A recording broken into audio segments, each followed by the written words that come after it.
here's what I couldn't watch this match, but I couldn't turn away from the idea that they did it. Powerhouse Hobbs versus Big Bill.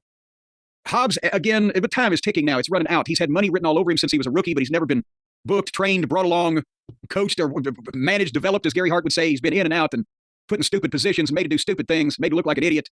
Big Bill, I don't think has the upside that Hobbs has, but he's got a lot more upside than most of these yahoos. Definitely what they stuck in the main event on this program. And so they put him in, what did they even call it? Another anything goes, street fight, no DQ, no count out, shove a dildo up your ass fucking match. So they could go out there and do garbage wrestling like all the other indie fucks that look like somebody that ought to be bagging your groceries or changing your oil. And these guys look like something and they're treated like this. It offended me as a goddamn professional. Maybe do this shit with people who can't do anything else. That's what it's there for. That's what garbage hardcore wrestling is. A way for people who have no talent to still participate. The entranceway had a shopping cart with a street sign in it and junk because Tony liked ECW when he was in the basement of his mansion when he was 14. And they had tables wrapped in barbed wire. And they immediately went to the floor and fought up into the stand so they could fight back to the ringside area and use a trash can and a monkey wrench and the chairs and taking bumps on the stair steps and Hobbs bleeding. And then Brian Keith runs in so they can throw him through a table. And then Hobbs hit Big Bill with a backpack full of bricks to get even for when Big Bill hit Hobbs with a backpack full of bricks. And then they fought on the stage. And right at 9 o'clock, Hobbs tried to chokeslam Big Bill off the stairs sitting on the stage through 2 tables on the floor that were wrapped in barbed wire. But Big Bill didn't jump. I think he saw that he was going to fucking overshoot the thing anyway, but regardless, instead of the chokeslam, Hobbs just shoved him off and he cleared one table completely and broke the second one and hit the fucking floor and knocked the shit out of him. And referee Aubrey Ed counted him out and awarded the match to Hobbs, which was apropos she was refereeing for this horse shit. And I will finish with this, the same bad indie outlaw, fake-looking bullshit that the pretend indie wrestlers do because they don't have any talent. But it ruins guys like this that could be stars. It gives them bad habits. It makes them look like fake idiots like the rest of these knuckleheads. It's just endless, repetitive horseshit that makes neither guy stand out. And invariably, while they're taking a chance at getting hurt, the things they're trying to do look phony because they're also trying not to kill each other if they can help it. Your thoughts, young Brian Lass? Oh, I don't know how much I could really add to that. It's kind of a weird mid-card feud in the middle of a bigger thing that's played out mostly on Collision. So why not have a street fight on Dynamite? And hopefully everyone moves on from here. Return to your homes. There's nothing more to see here. Do you think it's almost time, Brian, that either Big Bill or Hobbs or both just go ahead and fold it up on the wrestling business and start a new business, get a new career, start planning for the future when they can't fall off the stage through barbed wire tables anymore?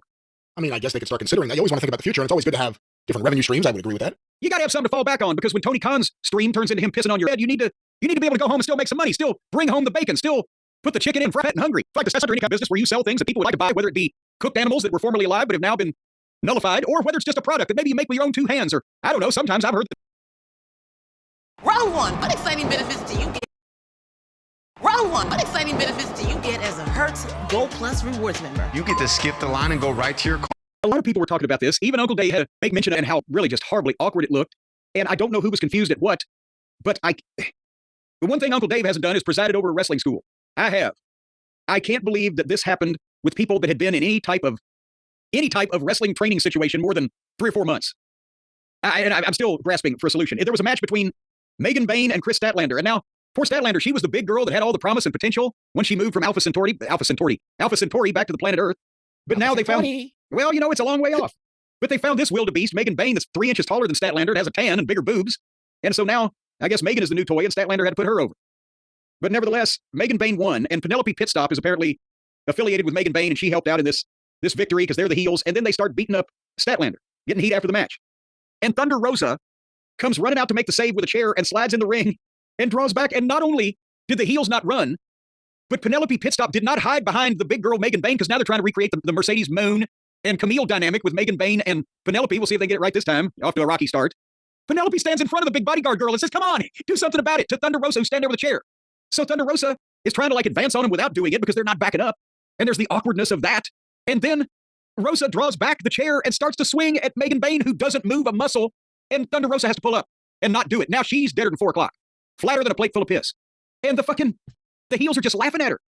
And the referee has to get in between them and is telling the heels, you go that way. And he's trying to help hold Rosa back so she doesn't get any more buried than she already was. It would be hard to. You'd come out the other side of the earth.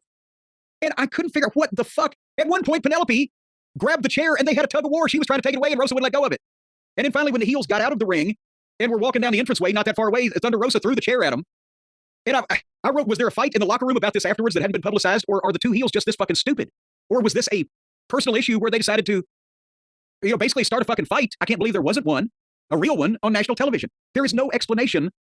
If they knew, I'm trying to figure. There's nothing, because even if she was going to do a run-in without the chair, they would have left the ring or something. It was almost like they either didn't expect her to do a run-in and therefore didn't react to it, or they decided they weren't going to react to whatever Thunder Rosa did. Well, but not even because, okay, let's say that in the finish they were supposed to just get heat, and suddenly Tony from Gorilla said, Thunder Rosa, run in.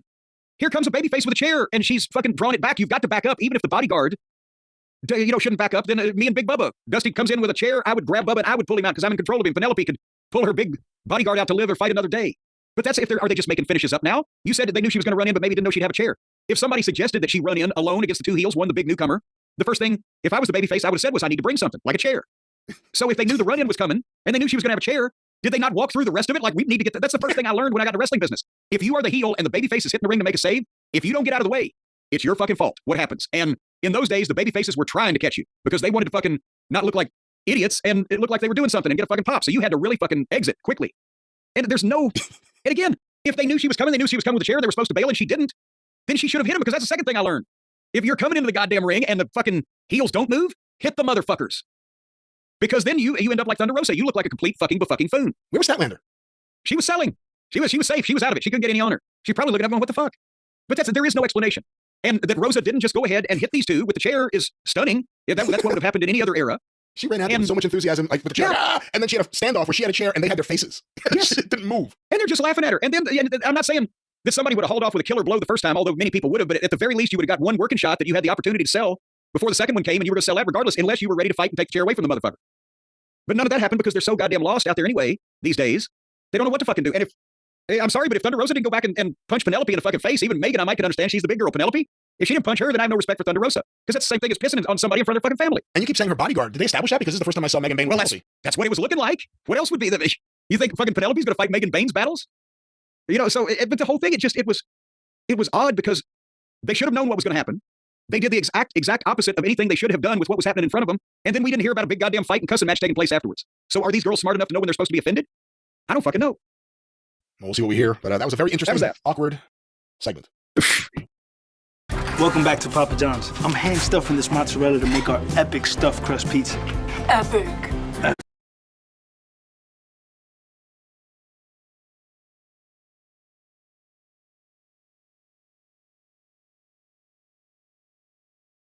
Before we talk about the TV show that I did watch, can we talk about the ratings of the TV show that I didn't watch? Oh boy, you talking about the one I think you're talking about, Collision in Australia? Yes, the Grand Slam. We did a report on, no, I did watch that. That's the one I did watch because we did a report on that. So, but now we have the ratings, which we didn't have then.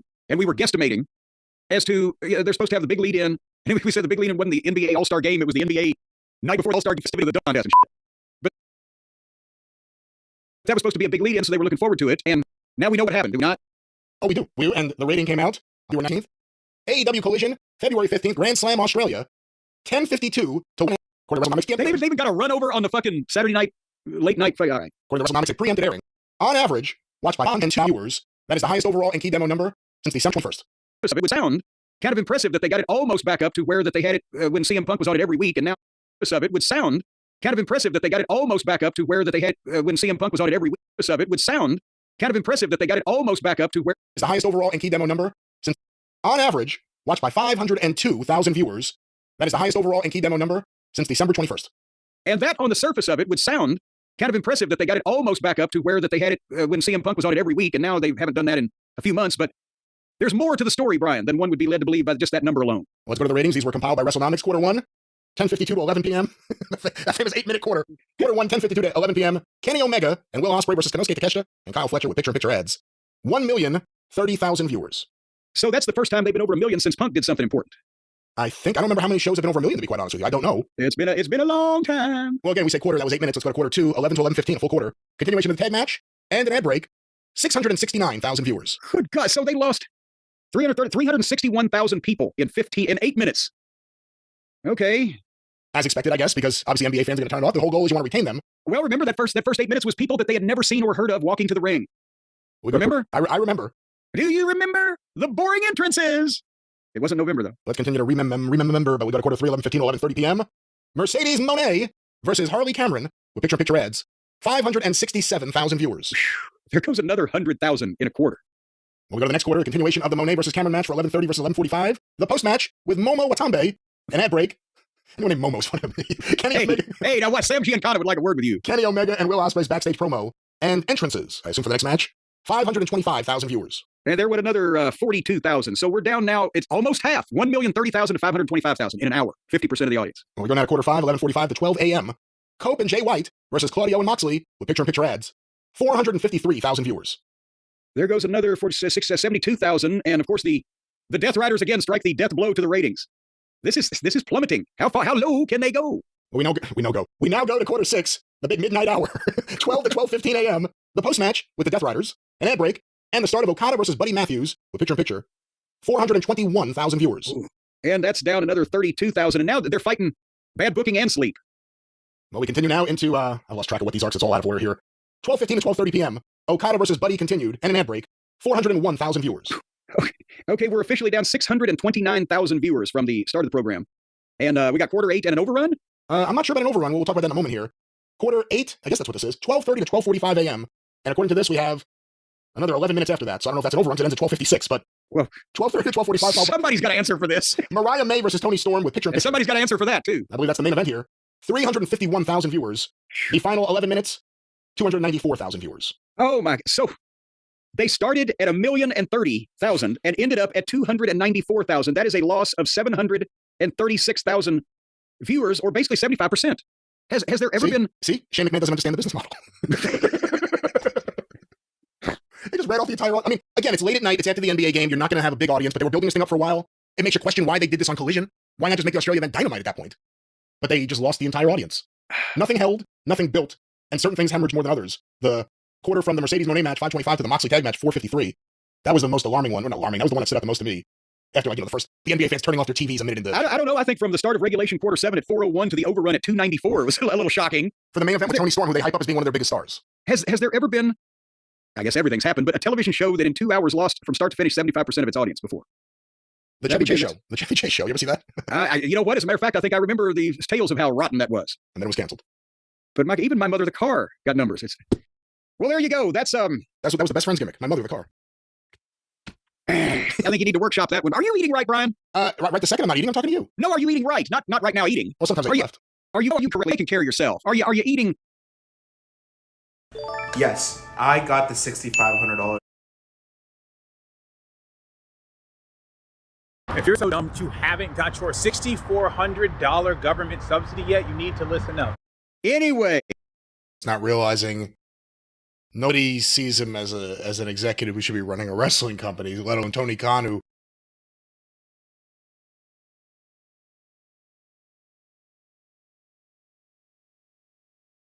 sees himself as an executive. He should be running a wrestling company. The story came from a few places. Obviously, originally, we heard a rumor that they met.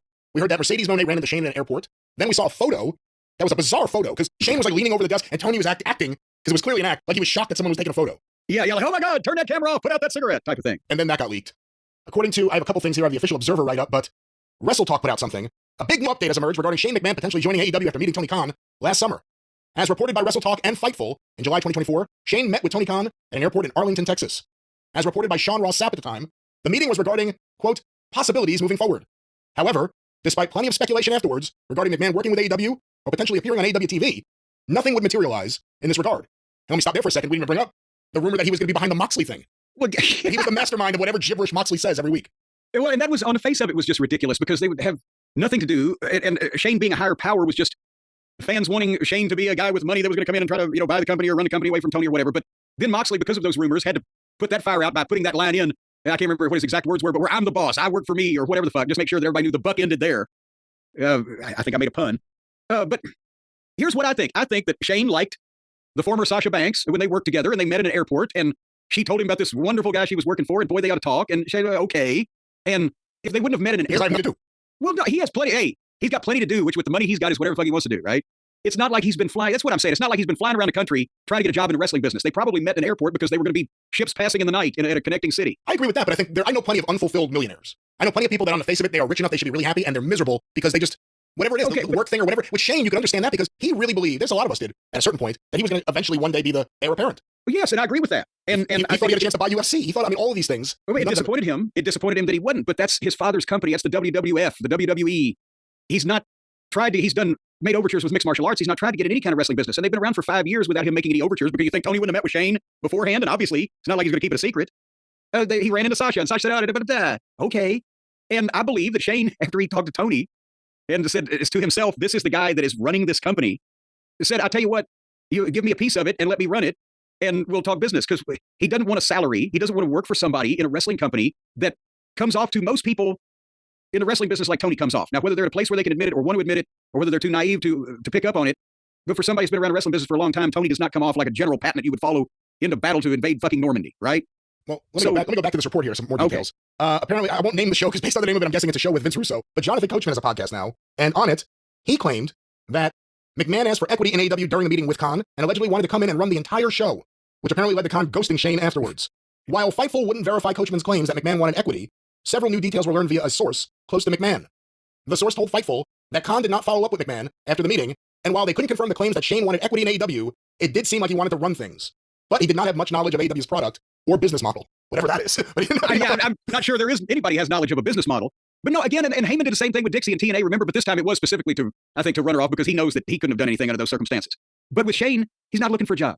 He's got all the money he wants. He sees this guy that has national television, a wrestling promotion, and he talks to him and he realizes, how the fuck did this happen by sheer happenstance and the striking of lightning?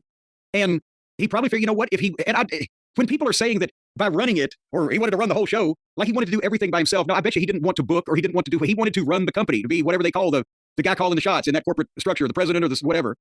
Because he could see that, Tony, do I have to fucking spell it out? And he wanted a piece of it rather than a salary because that's an old Bill Watts technique that he used in WCW. Give me a piece of what I save you by cutting this budget where you're losing money. He's thinking, again, if I can make it go, then I'll make money on owning a piece of this thing. Not to take anything away from the incompetence of Tony Khan, Shane's not a proven executive. Shane's not an executive with a history of turning things around. Like, there's no background for that. So even if you like him, there's no, the idea that he went in there as some seasoned businessman. But hold on a second again.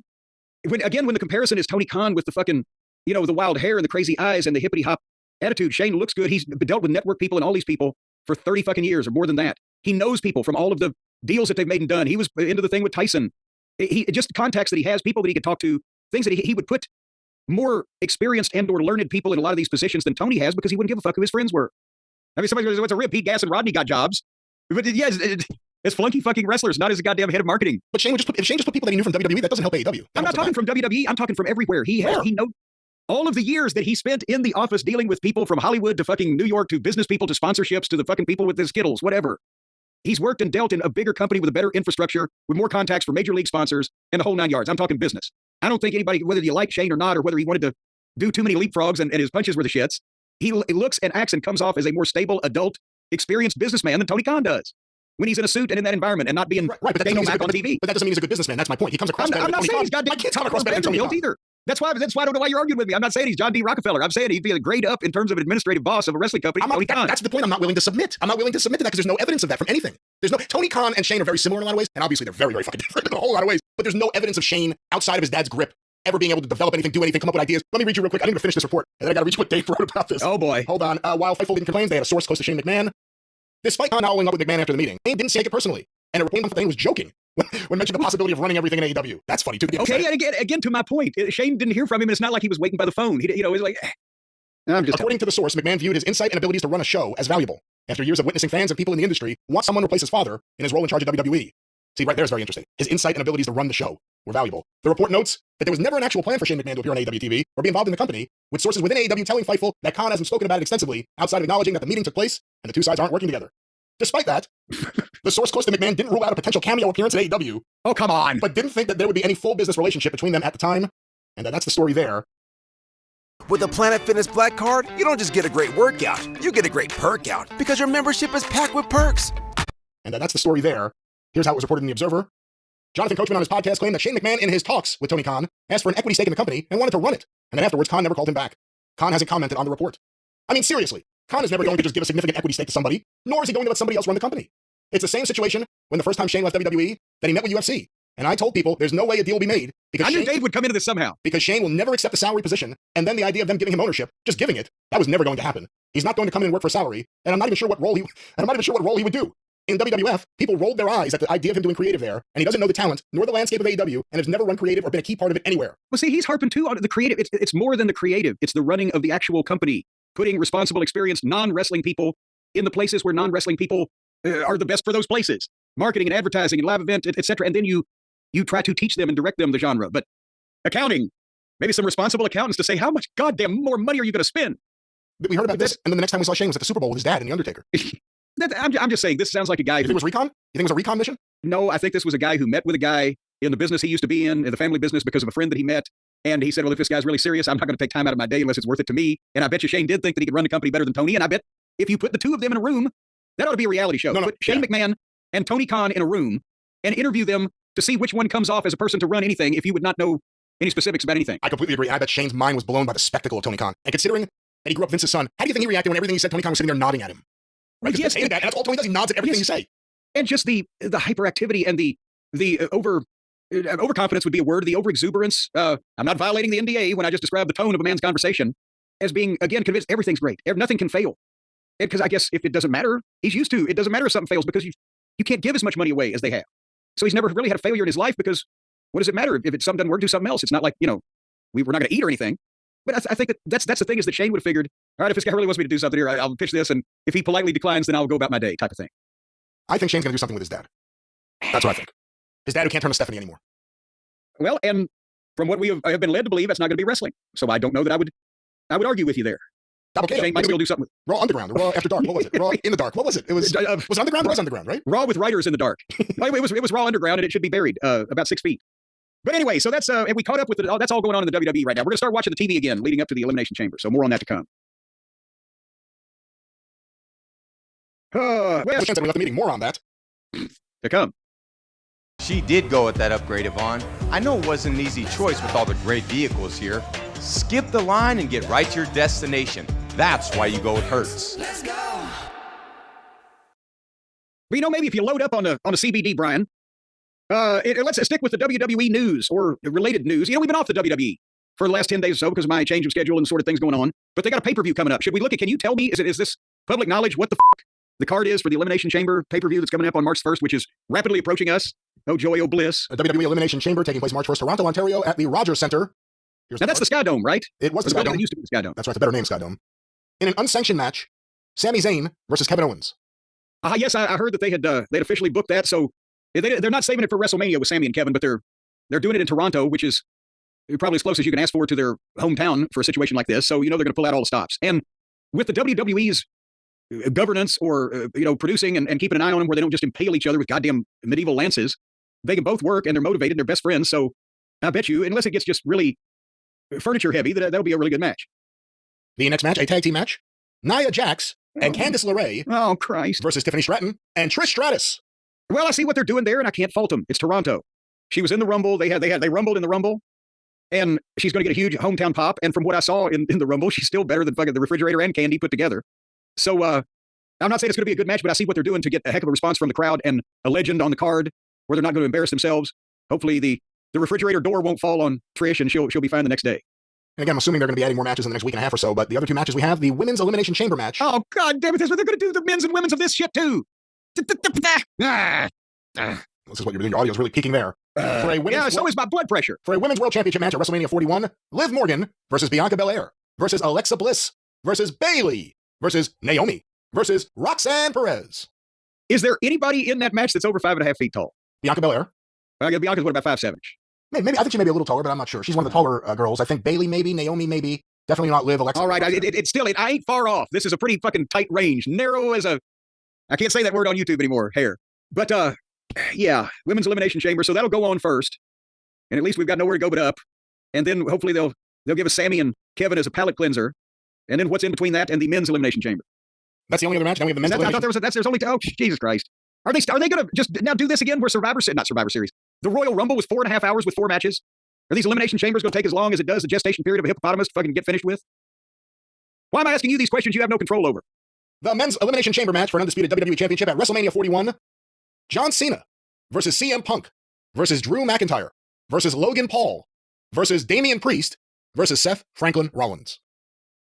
You know what? That one is, and again, this is another reason why I don't have an Elimination Chamber match in front of this Elimination Chamber match, because you've got a few of the best minds and several of the biggest names in the company in that thing, and why take the fucking edge off of it? I think a case could be made that almost anybody in that match could legitimately, in the eyes of the fans, it could be a question: is he going to win? Is he going to win? Except if Priest is a long shot, right? And obviously, I don't think Logan Paul particularly needs it. But it's, again, there's so much going on with those names and those guys in this high stakes match. Why give the people a, half-ass fucking chicken wing before you give them a whole fucking chicken dinner.